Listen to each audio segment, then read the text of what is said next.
Welcome to Switzer TV Property. We go live every Thursday on the Switzer Financial Group YouTube channel. It's a show about something we Aussies love: property, owning it, renting it, buying it, and of course selling it. And we talk to the experts who will give you the inside information, making you a pro on property. On tonight's show, we test the question, is the house price recovery bullshit?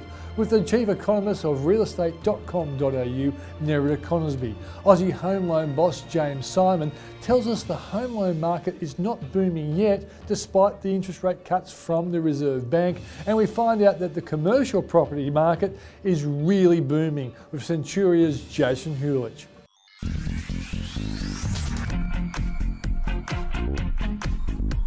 Nerida Conisbee is the Chief Economist at REA Group, and she's on the show because a certain person put an email out saying that she had said that core logic data was BS. I won't say bullshit because that would be rude. Nerida, thanks for coming on the program. Thanks for having me. Now, when John Adams actually put this out, and I will name John because he actually did say that, he said that you've virtually said that core logic data about a house price rebound is bullshit. And I could imagine you using the word, but I could imagine John using the word, but I could imagine you might have questioned some aspects of it, but you wouldn't have been doubting that house prices are starting to move up.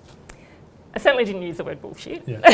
Good girl. Your mum's going to be proud of you. Not a common word for me, but I guess what we're seeing is definitely a recovery. Yep. But at the moment, it's not spreading across Sydney as a whole. It's not spreading across Melbourne as a whole. So, but is that unusual? Because even when there's a big house price boom, some suburbs go up by large amounts and some go up by little amounts. Isn't that true? Yeah, and that's exactly what's happening. If we have a look at what's happening, it's a premium market story. If you have a look at Sydney's premium suburbs, you've got Vaucluse going up 20%, you've got Rose Bay up 12%.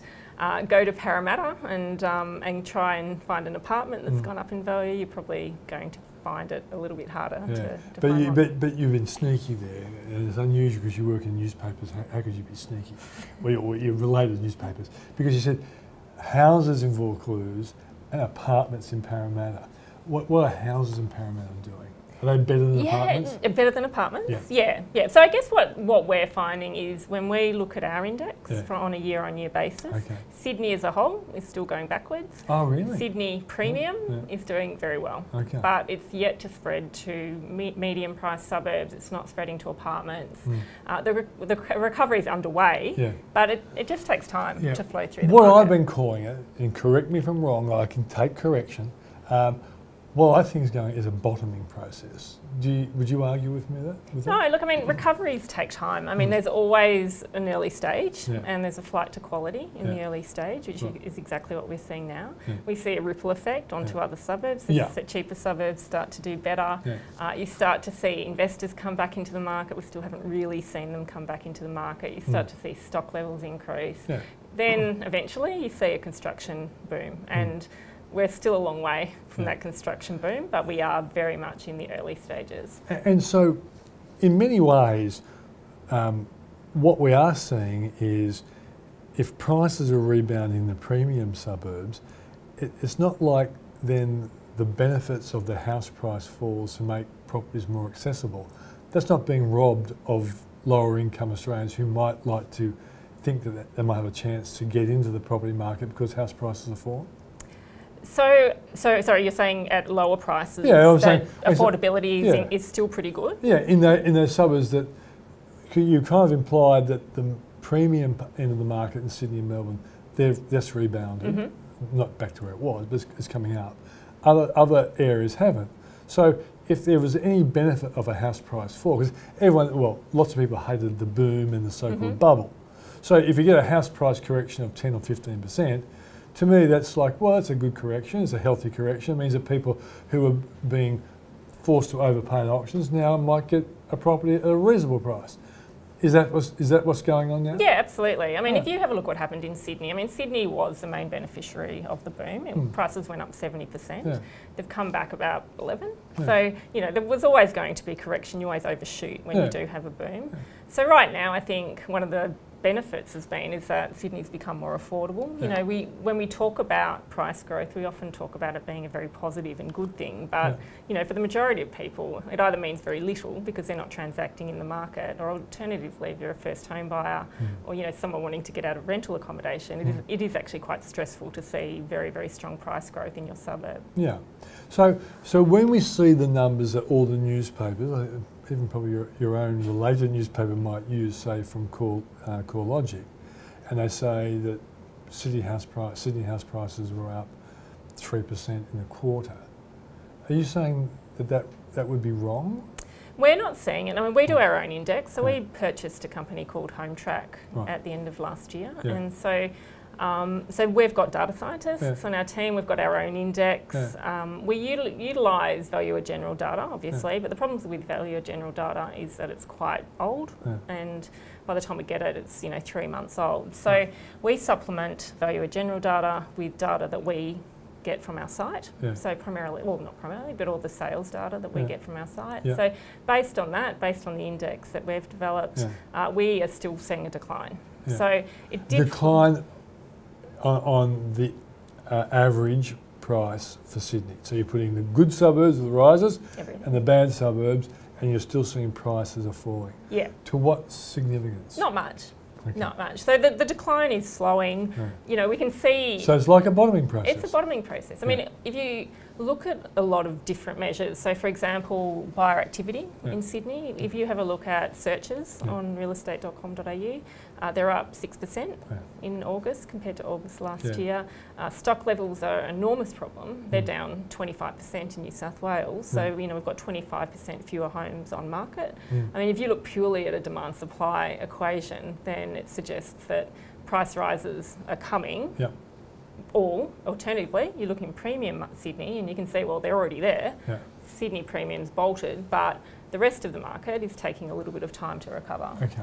It's not like, you know, it's not like markets ever suddenly all rise 10% in unison. You know, there's always some doing better. It's always a ripple effect in many ways, because sometimes it's the 4 or 10K circle around the CBD, and then it ripples out. And the ripple effect, 3 years ago, staggered me. I'm sure it staggered you when the median house price in Western Sydney went over $1 million.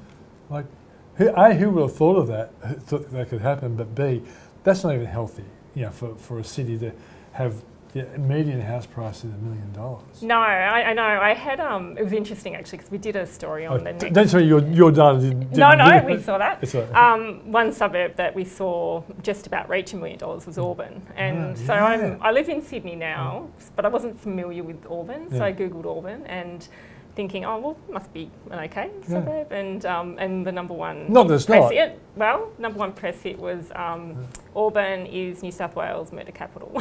So you know, I think people are dying to get in there. or dying once they get there. So I think, you know, that's one challenge for Sydney, that $1 million gets you to the murder capital of New South Wales. If you go to Brisbane, you can buy in Paddington, which is beautiful. You can go to Melbourne and you can buy in, you know, Lower Plenty. Or you go to Hobart, which even though it's become expensive, you can still get into Sandy Bay. So, you know, Sydney's pricing, it's a problem. It's a long-term problem. So I don't think too many people are disappointed that prices Has it been made worse by the fact that A, there's suspicions around the calibre of apartments and also the cladding issue as well? Is that making it even worse, that stock that potentially might be available for people to buy, people aren't buying it because they're very suspicious of it? It's going to make it worse going forward. So if you have a look at two cities that, I mean, our two biggest cities, Melbourne, Sydney, if you look at both cities post-global financial crisis, Melbourne was very good at building. So the dwelling approvals that took place in, say, the 5 years post-2007, Melbourne tapped into a lot of the Chinese money and started to really build. And so the building approvals ramped up really quickly, you know, about 2008, 2009, they ramped up really quickly. Sydney took a long time to get building again. So there was probably a 5-year time period where building approvals were low. They started to pick up, but they've picked up so rapidly that I think what happened in Sydney was that there was a skills shortage. There was probably a materials, access to materials problem. And as a result, we do have a problem in Sydney now where quality is a much greater issue than, say, Brisbane or Melbourne, which also built, lots and lots of apartments. So I think the problem for Sydney now is Sydney is expensive because it's not very good at supplying housing. It's supplied a lot now, but now people are a bit suspicious about new housing because of, quality issues. So I think the development industry does have a lot to do to try and improve confidence in the sector, and I also think government has a lot to do. I mean, there's lots that needs to be done around planning here in New South Wales, which, unless it's resolved, Sydney's always going to be. Sydney will always be expensive, but it could be made cheaper if housing supply was handled better. Governments have to really get serious about increasing the supply, particularly where people want to live, as opposed to producing houses where people don't want to live. Yeah, well, that's always a problem. It is a problem. The clearance rates. They seem to be reinforcing the idea that house prices are rebounding. So how do you reconcile that with your more measured approach to house price rises? Well, most auctions take place in premium suburbs. So again, you've got when we look at all the measures as to how the market is performing, we look at clearance rates, we look at search activity on our site, we look suburb level, we look regional level, we look a lot at views per listing. So at the moment, if you look at views per listing in Sydney, and Melbourne's the same. You've got Melbourne, you've got Albert Park, Middle Park, Toorak, South Yarra seeing the highest views per listing. So you're seeing 9,000 views per listing. All the yuppies go to Albert Park. Yeah, but it was interesting when we were looking at Melbourne 3 years ago, those suburbs weren't popular. So we were seeing places in Melbourne like Watsonia.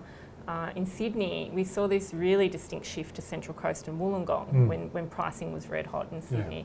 Now, because pricing's come back, people are going back to these expensive suburbs and perhaps feeling that they can afford to buy. I mean, Falklands is extreme, but there are suburbs on the list which are very expensive from a national perspective in that they have medians well over $2 million. But for Sydney, that's possibly it's not quite middle pricing, but it's not extreme. Well, one thing I'm sure your bosses want you to give them information on is, ultimately REA does well the more listings that go on there, and I guess.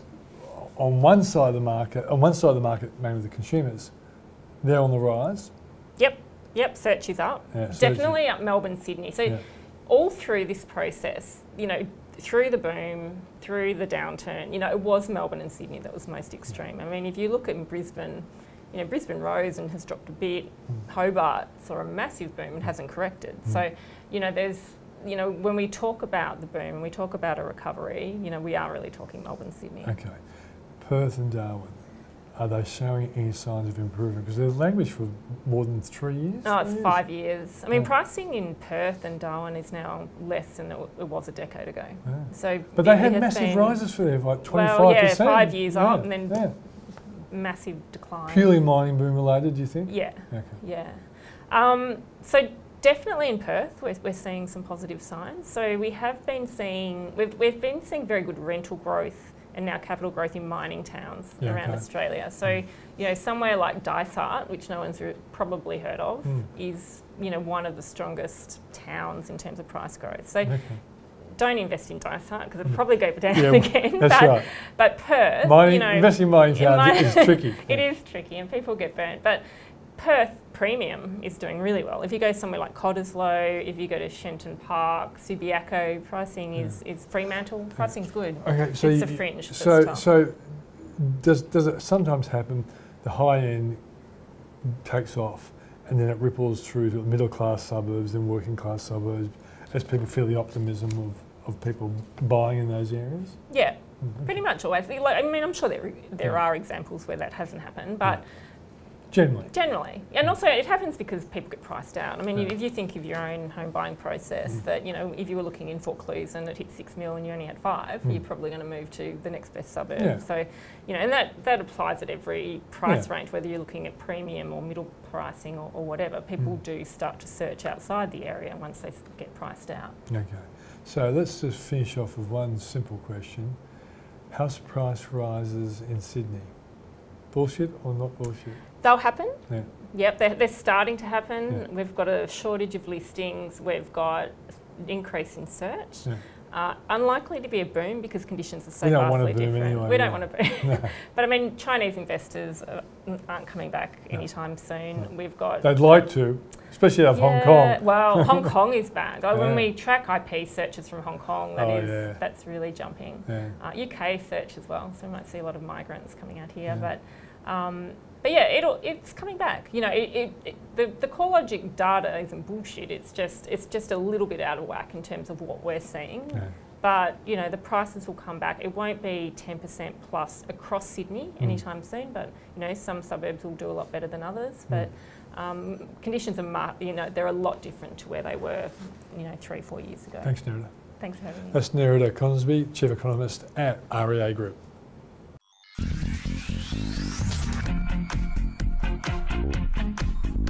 I'm talking to the CEO of Aussie Home Loans, James Symond, with no S. I've got to ask this question. Yeah. How many times are all these experts in the media call you and your uncle James Simons and John Simons? You know, Peter, as long as they call me one way or the other, it's okay. But it's funny, isn't it, that people just can't get the word Symond without an S on the end of it. And I've seen some of the brightest media people still call you and your uncle Simons. It's okay. It's okay. We forgive them. You're a very, very gracious human being. Now, on more important matters, you're right in the middle of the home loan business of Australia. And so what are you seeing, given the fact that interest rates are coming down, the government is praying that that's going to be a help to the economy. Are you seeing much movement positively for people wanting loans to get out there and buy stuff? Yeah, look, we've seen, probably since the election, we've seen a positive movement where people are slowly gaining more confidence to be able to make a move. The rate drop, or the rate drops, we probably haven't seen a direct correlation between a rate drop and more movement in the marketplace, more positive movement. So it's really since the election that people have started to build their confidences. We're starting to see our numbers increase year on year. We've started to see our first home buyer numbers increase by 9% year on year. We started to see our investor refinance numbers increase by 20% year on year, and our own occupied numbers increase by about 4% year on year. So we're starting to see some north-facing numbers, which is great in this marketplace, which has been pretty tough. Stock is very limited, confidence has been low, and there's just so many levers that are being pulled out there, which is confusing consumers. Did the pre-election story that Bill Shorten and Labor were putting out there in terms of changes to negative gearing, changes to capital gains discount, and all those related property implications, did that result in a slowing up of business? It scared the living hell out of people, So the average consumer on the street didn't understand, hence why the election result was what it was. But it certainly, from my customers' point of view, it confused them, it scared them, it froze them. So they sat on their hands and they did nothing. Okay. How old were you when you first went into this business with your uncle? 19 years of age. Okay, and how old are you now? Can I tell 47, yeah. Okay, so 47 take away 19 is? 27. All right, 27 years. In 27 years, would you have ever imagined interest rates this low? You know what, I was just saying to some people this morning, I'm amazing. I mean, you can do lock in a 5-year interest rate at 2.99%. I mean, extraordinary That's heaven, stuff. isn't it? It's just amazing. Because even if it's a recession, 2.99 is a good rate. And even with rates that low, you would think people would be knocking the door down. And they're not. It goes back to confidence. Okay. And also you said to me earlier before we started the interview, that, and you implied in one of your other answers, there's a supply problem in Australia. Why is there a supply problem? Look, I mean, I think fundamentally there is obviously, a housing shortage in Australia, which we all know anyway. I think that, we're like 180,000 homes short in this country anyway, let alone the fact that people are, there are interesting dynamics happening out there, whether it's people who are frozen because they were looking at buying an apartment today at the moment, apartments are a bit on the nose, especially in high-rise towers. Inability to refinance their mortgage, inability to get a mortgage because the credit criteria has tightened so much compared to what it was 24 months ago. So people are a bit nervous and frightened to say, well, can I get a mortgage? So I think that the complexities today of getting a mortgage are far greater than yesterday. One of your rivals, Susan Mitchell from Mortgage Choice, shocked me before the election when I asked her, what percentage of people who used to get loans are now not getting loans? And she said, maybe 20%. Has that improved? Are more people getting loans now compared to the interest before the election? I think it has improved, and I'm not sure that it has improved because the lenders have loosened their criteria. I think people have adjusted to this new world, and I think people are dotting the I's, crossing the T's, and getting over the hurdles that are needed to get a loan in this day and age. Whereas 24 months ago, 36 months ago, it was a different ball game. Were you staggered at the persecution levied on mortgage brokers at the Royal Commission? I think that mortgage broking was built by consumer satisfaction. Consumers drove the growth of mortgage brokers because mortgage brokers helped them navigate through this complex maze. And through the Royal Commission, talking about mortgage brokers, the consumers weren't putting up their hands and saying mortgage brokers were doing the wrong thing by them. Other forces were involved of saying, mortgage brokers need to be reined in, mortgage brokers need to be tackled. Mortgage brokers are one of the clear examples of how a consumer can get through this complicated maze called mortgages. How else do you go and see dozens of different lenders, dozens of different scenarios, except for going through a mortgage broker? You have to literally go to every single branch or bank and do your homework that way. A mortgage broker saves the time, the money. Mortgage broking is 60% of all the flows and still growing. So 6 in every 10 Australians, when they apply for a mortgage, do it through a mortgage broker. And there's a reason for that. And because mortgage brokers, at the end of the day, make life easier, and they're on the consumer's side. I was doing an interview on the ABC, and I won't tell you who it was, but the radio personality, when I said, well, if you don't go to a mortgage broker, you really are leaving yourself vulnerable to getting the worst possible deal. And he said, but what do I have to pay to go to a mortgage broker? There is this notion out there that you pay to go to a mortgage broker. What's wrong with the communication level between the mortgage broking community and the general public? Look, it's a good question. Mortgage broking is, slowly but surely, getting more and more traction. It's already more unusual for people to go directly to a bank or lender than it is to go to a mortgage broker. So I think that the industry is doing a good job at slowly getting there. And going through a mortgage broker, obviously the consumer is not paying the broker direct.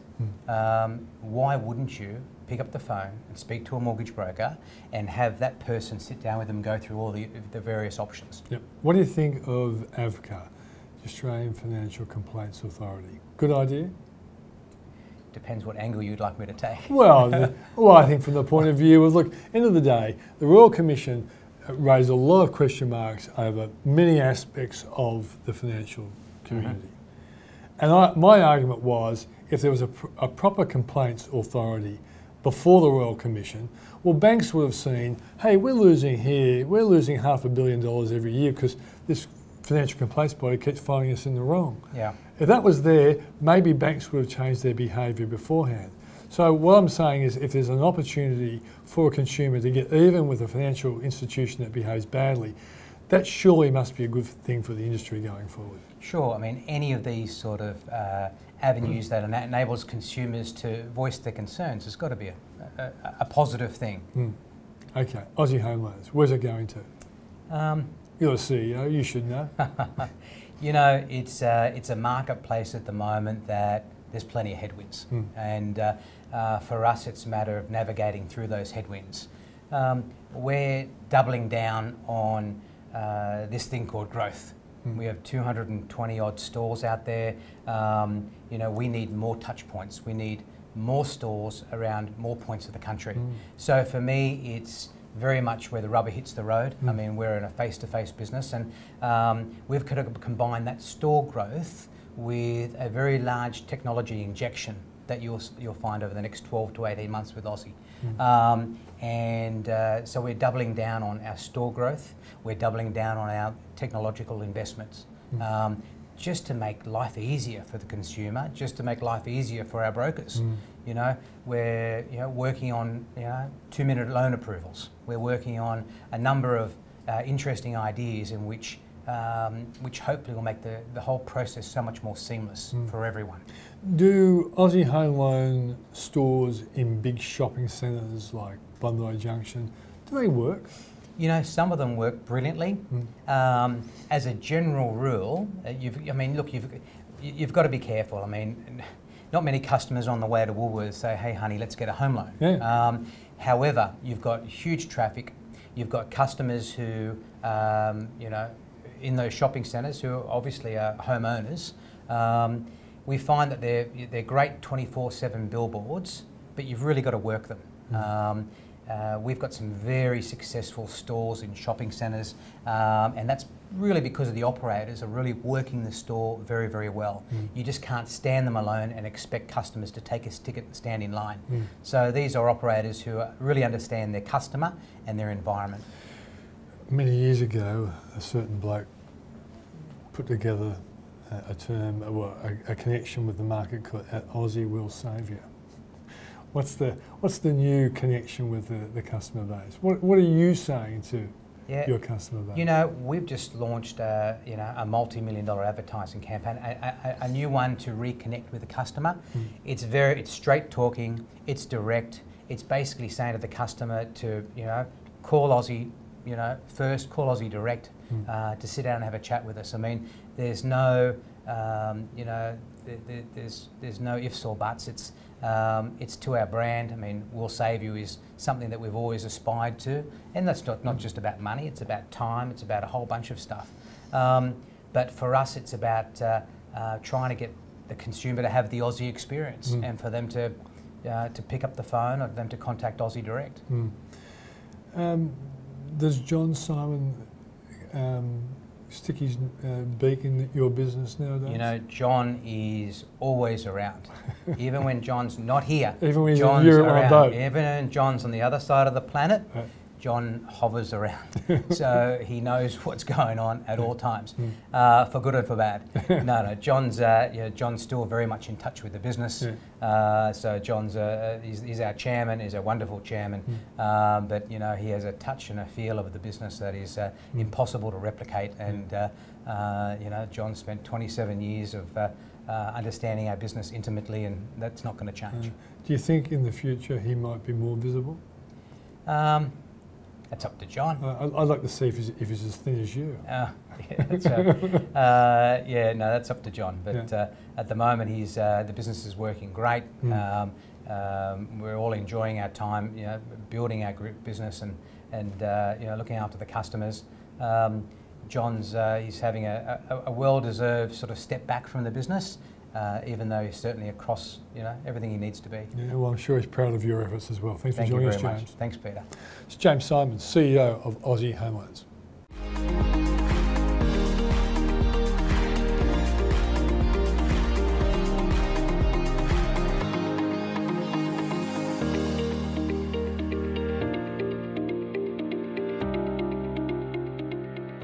With all the drama around property, particularly residential property prices and the fact that they seem to be coming back now, a lot of people wonder what is the difference between residential property, industrial and commercial and whatever.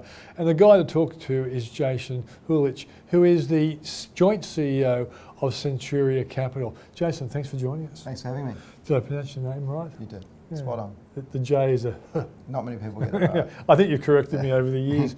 Now, mate, just as a side view, because even though you're entrenched in commercial property, you understand the property market generally. Do you think the worst of the house price falls on the residential front behind us? Look, it seems to have stabilised and heading the right way. You know, we're seeing, what we're seeing with the developers is it's a lot harder to get started now, because to get the debt from the, especially from the banks, they need the pre-sales. Yeah. And pre-sales are pretty non-existent at the moment. So all the buying's happening for the completed stock. So you're not getting this oversupply of apartments coming into the market. You're getting the projects that have now been completed that were started some time ago. But to get new projects off the ground is quite difficult. So you're seeing the banks wanting pre-sales, which aren't there. So some of the developers are going to the non-bank lenders, and that's the only way they can get property projects off the ground. And a lot of people, even like me, are saying to people, be very careful about putting 10% down and hoping that the developer produces the right product. Now, I think for probably 5 or 6 years, a lot of people didn't care about that, but with the problems with some structural issues and the cladding problem, I think a lot of people have reservations about. Look, I think people are scared because all the negative press on a number of those projects that have been in the news. I think what we'll see is, you know, there's been a lot of smaller developers, unknown names, developing property all around the country. I think what we'll see is a flight to quality, to the name brand. So the Mervacs and groups like that that have been developing, you know, apartments for 30 years and are known for quality. I think you'll see a lot of the buyers gravitating towards those groups, and they'll be the ones that are getting the pre-sales, where some of the smaller developers that don't have a track record or name, I think will struggle to get those pre-sales. And I guess if you haven't got the pre-sales, all the potential buyers then clamour for the ones that actually are completed and are being auctioned off. Yeah, that's right. And so I think what we'll see because of this is limited supply into the market, or a lot, you know, definitely reduced supply from what we've seen the last few years, which should help those prices and stabilise the market. Has Centuria ever been tempted to get into residential? Look, we have done, we did a project in Mossman a few years ago, and this was a project where it was an office building on Military Road. We'd owned it in a fund for 10 years. We got a rezoning through. Really good area, obviously Mossman. We went back to investors and we said, look, we'll have it revalued as a now that's got a approval. You can either stay in or take your profit. And about half the investors took their profit and moved on. We put some balance sheet investment into it, and the other investors stayed in for 2 years while we developed out 65 townhouses and apartments in Mossman. It was a great time in the market a few years ago, so they all got pre-sold. All the investors saw good uplifts from when they bought to when it settled. So the project went very well. The only other residential we do is social and affordable housing. So we've got 4 projects at the moment, about 200 dwellings, and that's just really delivery. So we're developing the project. We have an outside builder that we look after, and then we've got an end takeout. So other than that, we don't do a lot of residential development. Is residential more risky than the stuff that you're famous for, commercial? It is. You know, if you look at our commercial investments, we're buying existing buildings, they've been built, they've got warranties on them, they're tenanted, and we've just got income coming off there, which we flows through to our investors. So you don't have any really market risk or building risk or things like that, because you've got these cash flows already coming off the property. So residential development, you can get larger returns from it, but it's definitely up the risk scale. Okay. Now, probably the most famous project you guys did, which helped me understand what you do, was that property over at Everleigh, where I think you had 2 tenants. One was Channel 7 and the other was a government department.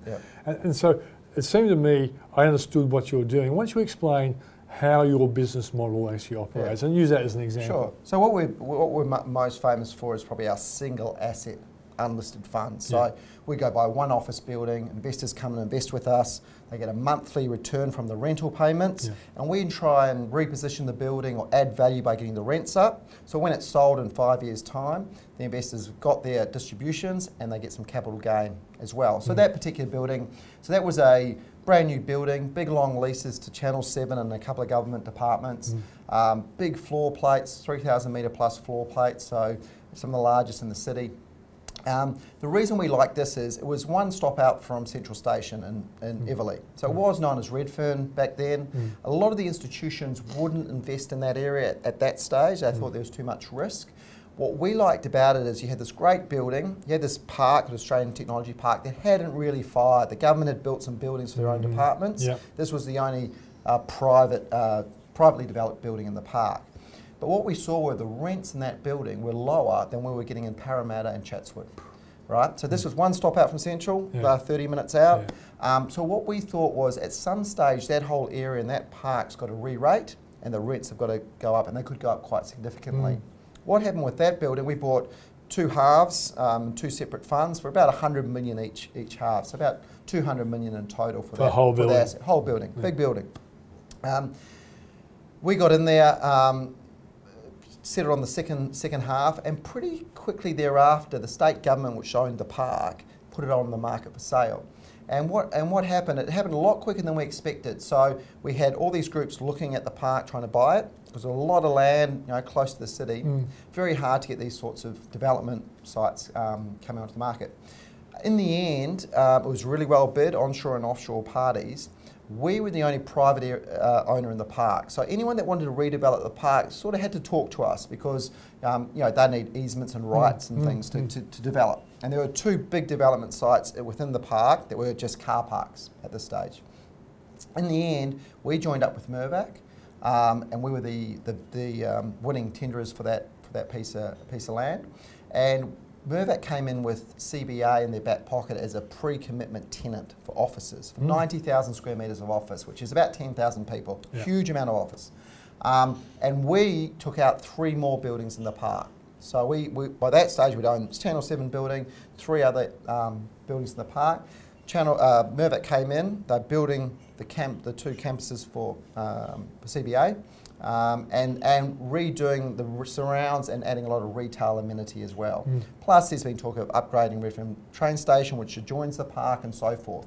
So as soon as they came in, they also sold down 2/3 of the development. So they took 1/3, Sun Super came in for 1/3, and AMP came in for 1/3. So it went from an area where no institution would invest to 3 of the biggest institutions in Australia all investing. So it became institutional grade. Pretty much from then on, as we saw the demand increase and supply tighten in Sydney CBD, we really saw rents take off. So rents in our original building were sitting at about $370, $380 a metre. Worse than Parramatta? Worse than Parramatta. We're now getting rents in that $825 a metre. So they've more than doubled in 5 years' time. You still own the building? We still own the building. It's gone from a value of, say, 200 to close to 400 million. So we've made really good returns for our investors. They've been getting returns of about 8% plus per year. And when you eventually sell it, what's the split?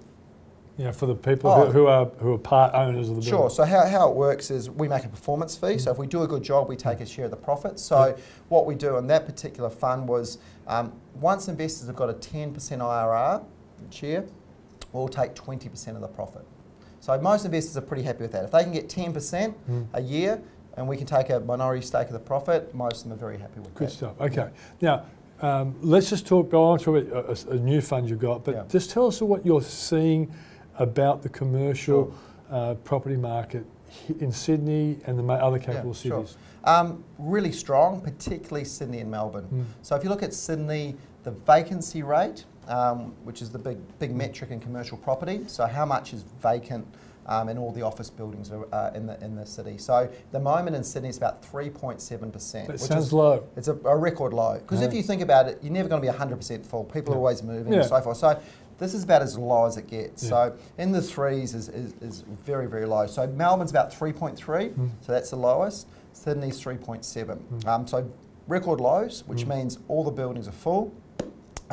Not a lot of supply coming on. So the big thing that can disrupt the commercial markets, if people build a lot of buildings, there's all this vacancy and then rents can drop, right? Because people are fighting to get tenants into their building. There's not a lot. There's about 5 projects being built in the CBD at the moment. So there's a couple down at Sydney? Yeah, in Sydney. So you've got AMP redoing their building on the top of Bridge. You've got Land Lease down at Circular Quay. You've got Wynyard. You've got 60 Martin Place, which investors doing. And then you've got the Macquarie buildings, which they're going to be building over the stations in Martin Place as well. So most of those are all very highly pre-committed. So they've already got tenants signed up for this space. So what usually happens is these tenants are moving out of an older building into these newer generation buildings. So what happens then is buildings they're coming out of usually get taken out of the market for a couple of years to be refurbished and brought up to scratch. So it doesn't affect the vacancy. So look, a normalised vacancy, if you go historically in the major markets, is sort of 8, 9, 10%. Yeah, right? So we've still got a big buffer to go. Right. So the markets are very strong. We've seen really good, strong rental growth because of this demand. Melbourne's the same. Melbourne's had huge population growth. The rents in Melbourne are about half Sydney CBD rents. So you're seeing a lot of growth down there. So if you're a national group with offices in Sydney and Melbourne, if you're going to increase headcount, you probably do it in Melbourne because the rents are so much cheaper down there. Yeah. In the other markets, you're seeing positive in all the markets. So the markets that have struggled over the last 5 or 6 years have been Perth and Brisbane because of the mining downturn. They lost a lot of tenants out of their space, and both of them are quite reliant on the mining and energy sectors for tenants in their office buildings. So Perth got to about 23, 24% vacancy. Gee. Very, very high. And right in the middle of the mining downturn. Now you've seen that reduce. It's now down to about 18%. So it's getting better. In Brisbane, it peaked about 16, 17%. It's down to about 12%. So even the markets that have struggled are getting, the take-up's been really, really good. Yeah. Then you've got sort of Canberra and Adelaide. And what we see in those markets are the smaller markets, but if you've got the high-quality buildings, the buildings built in the last 10 years, very low vacancy. If you've got the older buildings, high vacancy. So blended, they're sitting around that 13 to 15%. But if you look at the really good buildings, they're probably sitting at 3 or 4%. Yep. So you want to be in that good stock in those markets. Okay. Now, when we talk about the Centuria Diversified Property Fund, right? I'm glad I got that right. It seemed to me that you'd gone away from your well-known model. Yeah. Find a great building, like you bought what you told me was the best building in Adelaide, and you bought a very good building in Geelong. Yep. Right. Correct. The fact you've gone for this diversified, is it because you're finding it hard to buy a good building at a good price that you can actually, because even the building we're in today, you bought at a low price, you improved the quality of it and you sold it at a good profit. Yep. Are you finding at the moment, because the market has such low vacancy, you have to pay a lot to get a good building that you might want to improve? There is a lot of demand for yield at the moment, right? So in the last 3 months, because the cost of funding has come down so low, like we're locking in 5-year debt at 2.3, 2.4%, right? So, and you're a business and you're getting away with it. It's amazingly low rate. So because of that, a lot of people are looking at property, and there's a lot more demand. Yep. But that wasn't the main reason we got into diversified fund. Okay. We've got a lot of tenants a lot of investors that like coming into those single asset funds, but they're usually a 5-year term. So you put your money in, you're locked in for 5 years, you're getting your monthly distributions, hopefully getting capital gain at the end as well. And that's one sort of investment. We had these other investors that didn't really want to tie their money up for 5 years. Okay. They liked property, they wanted to invest in property. They probably didn't want to go to the share market with the volatility, but they didn't want to be locked in for 5 years. So what we did is we designed a product that invested in commercial property. So diversified funds got exposure to 15 different commercial office buildings. Yeah. And it seemed to be often in the health space, is that right? Oh, we've got a separate healthcare fund as well. Okay, this one. So this one, 15 office assets around the country. Okay. There's a daily unit price, so it's always open. People can come in every day. The other one's shut and open and close very quickly because the demand takes it up. So you can come in, you can put from $10,000 up investment. You're getting a monthly distribution. So at the moment it's about 5.5%.